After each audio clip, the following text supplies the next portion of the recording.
All right, guys, good afternoon. You're back with TCG&Whiskey here. We've got a special video for you guys today. We're going to be going over tonight's card, give you a few of our picks, a few of the guys you might want to invest in, maybe you want to stay away from. Today's video, we're going to give a shout out to our sponsor. We're sponsored by Tampa Bless, home of Team Do Good. We're helping others and uplifting humanity is celebrated and revered. TampaBless.com for more information on that. On the other side of the video today, we have Thomas Reynolds as a guest. Let me get us right into who we're going to be going over. We got the first fight. We're going to go over the main event. We got Kevin, the Trailblazer Holland. A lot of people know him as Big Mouth. Versus Marvin, the Italian Dream Vettori. Tom, how do you see this fight breaking out? Where do you see it going? Which guy are you taking in this one? First off, thanks for having me, Marky.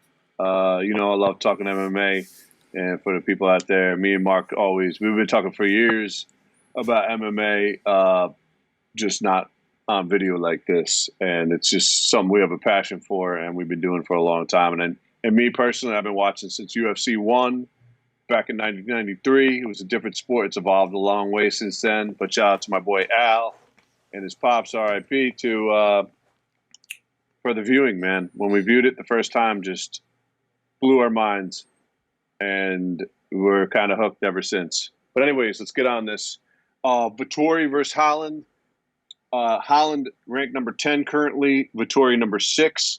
Holland 21-6.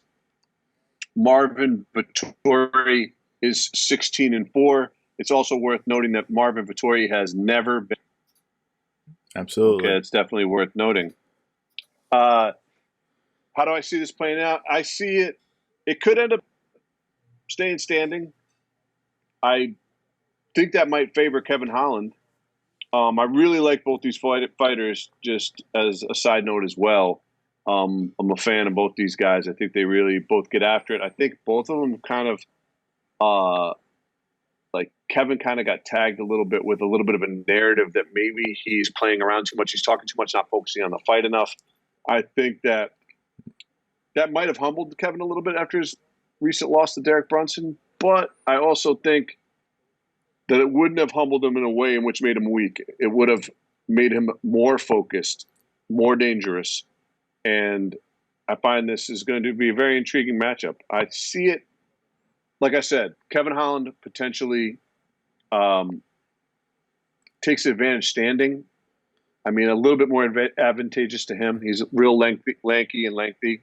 Right. I think Vettori's going to move for the takedown, and I see Vettori decision victory. But it's tough. I mean, like, it could go any way, as we all know, but I'm going to go with Vettori decision victory. It's very notable. Holland's coming off of a loss to Brunson, as you mentioned. And Vettori, though, is coming off a 4-fight win streak. His last loss is to Adesanya, who a lot of people think won the fight. They think he could have taken it. It was a split decision, so even the judges were it was just a close fight overall. I see it playing out. I see Marvin Vettori getting it done on the feet, even though I see him shooting for some takedowns. I think Holland's well-rounded on the ground and on his feet. I just see Marvin coming out with a little bit more power and a little bit more strength and getting it done here. The guy's just a grinder. As far as their cards go, I'm a buyer of both. Panini Prism is going to be Holland's first card ever. Vettori, you'll be able to get his rookie in Prism also, I'm hoping. We haven't seen the full checklist yet. But I believe both guys they're a buy. Both are a buy, in my opinion. All right, so let's get into the second bout of the evening here. We're going to go over Super Sadique versus Arnold Allen. This looks to be another great fight. Both guys only have one loss in their entire career, and I think we got a really good banger. Both normally win by different ways. How would you see this one playing out, Tom? All right, so that's at 135 featherweight. First bout, Vettori and Kevin Holland. We were looking at a middleweight bout. Super Sadique, ranked number 11 currently. Arnold Allen, ranked number 10. Arnold Allen is currently 16-1. Super Sadique 11-1. Both fighters undefeated in the UFC thus far. Super Sadique 4-0 in the UFC, whereas Arnold Allen is 7-0 in the UFC.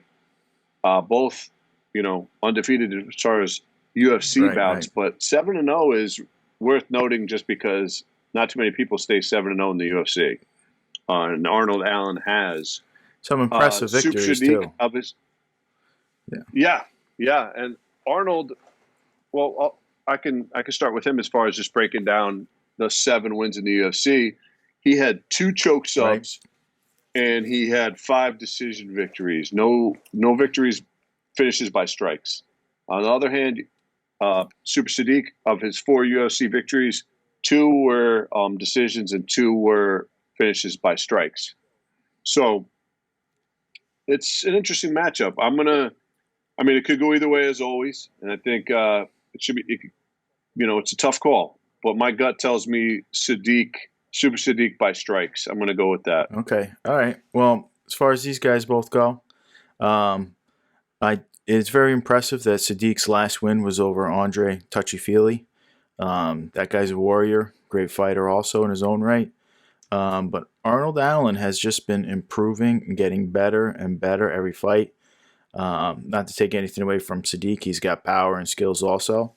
I see this fight as going to Arnold Allen. I think he's going to be able to grind it out, probably get Sadique on the ground at one point in time, and maybe grind to a decision would be my bet here. Both guys, young, good time to pick up their rookies, super cheap if you feel like they have bright futures. I believe Allen came out in 2018, and Sadique will be coming out in the near future here. So I got a buy for both of these guys. Now let's move on to the third fight of the night, potentially my favorite fight of the night. Probably my favorite fighter actually in the UFC right now. We got McKenzie Dern versus Nina Nunes. Both girls are looking to move up the rankings here. McKenzie only has 1 loss in her entire career, and it was after a poor showing versus Amanda Ribas when I believe she was 3 months after having her child. Not very much time to get back in the gym and train. Her last few fights, she's looked fantastic. Great shape. Nina had a child pretty recently also, so we'll see how that plays out. Where do you see this fight going, Tom? Do you think McKenzie takes it to the ground and uses her BJJ to her advantage, or do you think she stands up and throws blows here? I mean, Nina is tough. Well, I'm going to go start out by breaking it down a little bit further. There's a strawweight bout. Yes, you noted McKenzie Dern had the 1 loss to Ribas, which was a decision loss. And so McKenzie Dern currently ranked number 11 at 10-1. Nunes has a very high ranking, and it's because of the competition that she's fought, because her record doesn't really reflect the number 5 ranking. She's 10-6, which is kind of a surprising record to be ranked number 5, but it's because she's beat Claudia Gadelha, who was number 7 ranked. She's beaten Angela Hill, number 12, and she lost to Suarez, who's undefeated. She's been out with injury, but arguably one of the top fighters, if not the top.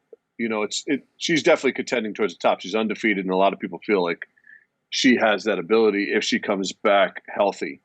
I know you had a little bit of you're kind of a big fan of Suarez. That was my pick to be the champ before she got hurt. Absolutely. Yeah.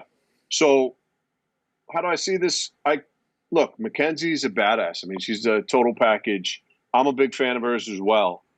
I think that it's going to be a scrap, but if McKenzie's got kind of a split between finishes, whether it's sub or strike finishes and decisions, whereas Nunes has all decisions. She's tough, but she's not a finisher. And I know that you're more than likely going with McKenzie Dern here, obviously just based on your opening. But I'm gonna go on the other side of this one, even though I'm a big McKenzie fan as well. But I just feel like possibly Nunes could kind of be a little bit of a grinder in the terms of pulling this one out in a decision and putting it in the hands of the judges and being able to get a victory. So I'm going to go with Nina on this one in a decision. Okay. All right. Well, obviously, as we all noted, I did say McKenzie's one of my favorite fighters. I believe McKenzie gets this one done handily. Her striking is well improved. Her grappling is the best in that division. Some of the best in the UFC. I think she's a two-time world champ for BJJ. Um, she just looks in fantastic shape compared to how she was versus Hebos. And I actually did not have her beating Hebos once I saw her for weigh-ins and everything like that. She seems to have her weight under control, which was a little bit of an issue for a little while. She's definitely got a striking coach. As far as her card goes, I've been buying her autographs and rookie cards. Nina's very, very affordable if you think she can make a run to the top. I personally don't think she can. But if you do, she's very cheap to buy right now. Rookies just came out in 2019, I believe. Very, very affordable, very easy to get your hands on. But McKenzie, actually, I'm going to take McKenzie by submission. I don't think she'll have enough to knock out Nina, but submission. All right, that's about all we're going to do for the cards. But we're going to give you guys a little bit of a lightning round here, and you're going to get some opinions on the futures of a few people that we think are up and coming or future stars here. All right, so I want to ask Tommy, what do you think about Paddy Pimblett coming into the UFC? I mean, he's a Cage Warrior guy. He's making a big statement already, and he hasn't even fought one fight. Paddy Pimblett. Triple P. Triple P. We got a triple C. We got a triple P. Hey, there we go. Paddy Pimblett. 155er, lightweight division, 26 years old, 16-3 coming in. Do you believe that's the strongest division in the UFC right now? I don't. But it's interesting because I think it could use a little bit more depth. And I like the fact that Paddy's coming in. He's exciting. But I also feel like the UFC's looking to groom him similar to, a Ben Askren or a Michael Chandler. But in this way, it's kind of a hedge against Conor. In my mind, that's how I see it. You're trying to potentially take somebody that could attract some of Conor's fans and kind of pull a little bit of steam away from Conor and kind of leverage in a way to hedge against him. Mm-hmm. I see it like that. I mean, I don't know if Conor recognizes that or if he doesn't see that at all. Conor's already got the money game. But Conor's in his own world. But I love excitement, and I love it just like I say about Conor. I'm a huge Conor fan, and I don't like it when it's not exciting. I like it when it's Conor, the notorious McGregor. And if this Paddy guy is going to be bringing that type of energy, I feel like the UFC sees that to try to kind of hedge Conor's kind of presence and pull, and maybe get another guy lined up, and maybe that guy could be Paddy. I don't know. I don't have that much experience with Paddy as far as following his fight career up until now, so we'll see. We'll see how it pans out. Paddy, to me, is a hold. Wait and see. I won't be buying him day one, but I'm very excited to see him get in the octagon. Because most guys we see get in the octagon, they don't pan out the same way once they go up against the best of the best. So Paddy, for me, is a wait and see. All right, then we're going to get into another one I know we're very excited about. And the reason to get into this one is we have another potential rookie card you can grab, or you can invest in a little bit of a veteran.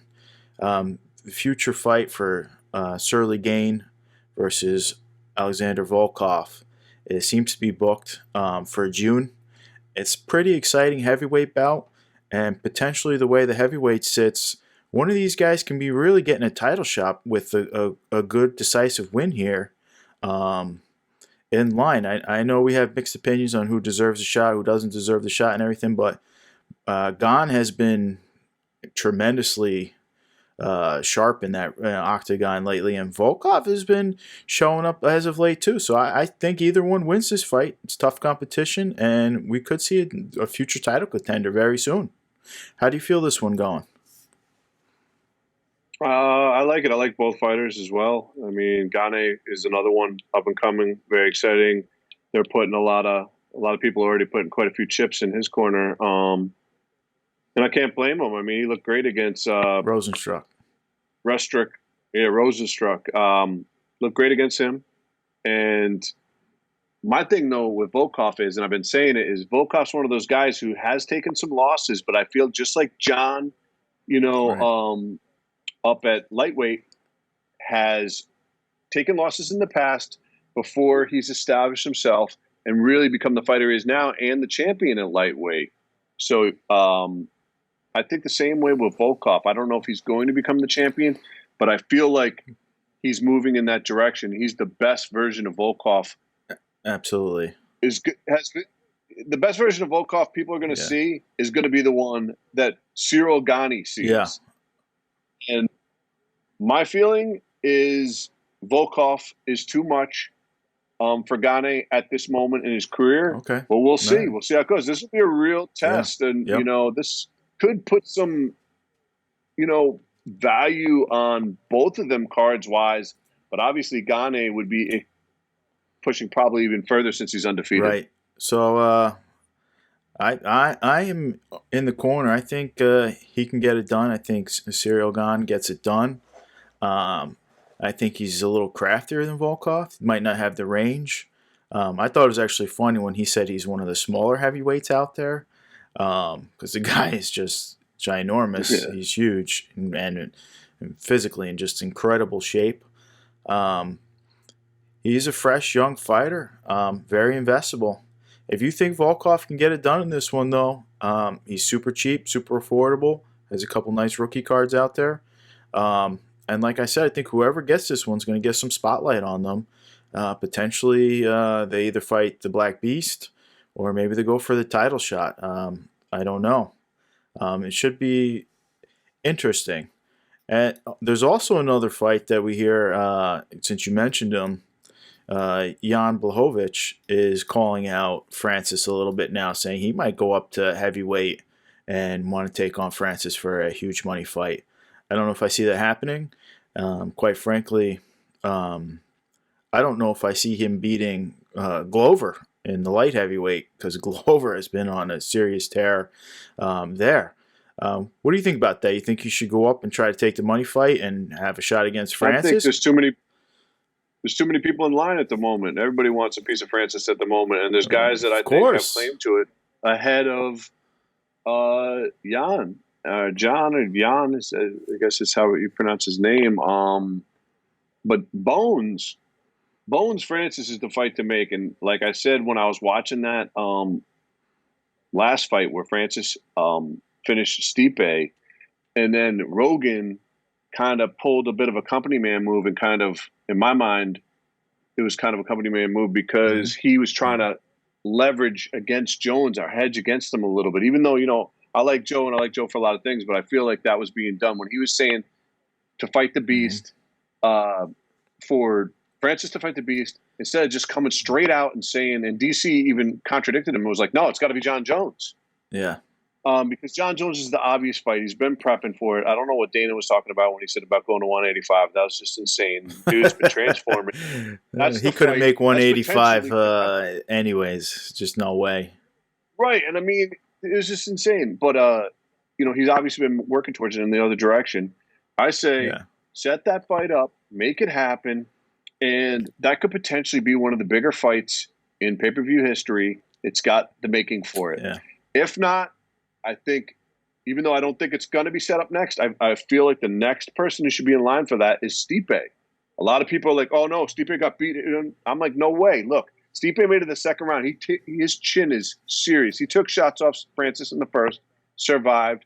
He made a bad move, and he tried to engage, and he got slept. Yep. It could happen to anybody, really. But I feel like Stipe could beat Francis in the trilogy. He has that ability. He's got to be very calculated. Yep. He's got to take Francis into deep waters. Needs a bigger octagon, too. Needs a bigger octagon.